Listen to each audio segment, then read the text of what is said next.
The time is now 6:53 on this Thursday morning, and here's what you need to know before you go.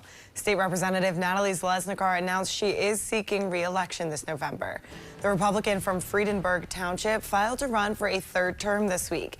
She represents District 3B in the State House, which includes Hermantown, Proctor, Two Harbors, and many townships surrounding Duluth. Zalesnikar pointed to her work on child care, emergency services, and workforce expansion, saying she's proud of those efforts and still has more to accomplish.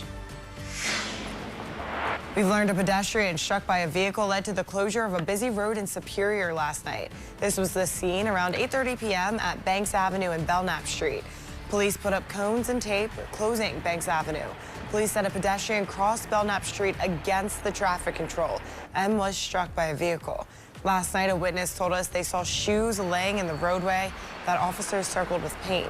As of this morning, we do not know the condition of the pedestrian. Police said the driver showed no signs of impairment. Banks has since been reopened. We're inviting you to lend your voices to a piece of history. It's called the Star-Spangled Sing-Off. Northern News Now and Gray Media are giving people the chance to submit their best solo a cappella performance of the national anthem. The winner will receive a free trip to Nashville to record a performance that will air on Northern News Now and stations across the country.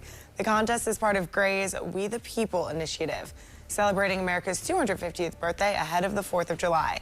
Entries are due by this Sunday, with viewer voting to follow.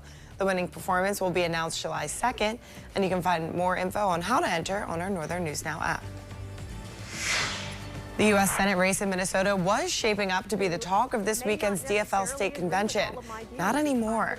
Yesterday, Congresswoman Angie Craig announced she'll skip the convention and continue on to the August primary. Her announcement came after Lieutenant Governor Peggy Flanagan's campaign announced she had secured enough votes to win the DFL endorsement this weekend. The two are running for the seat Tina Smith is leaving. The primary is August 11th.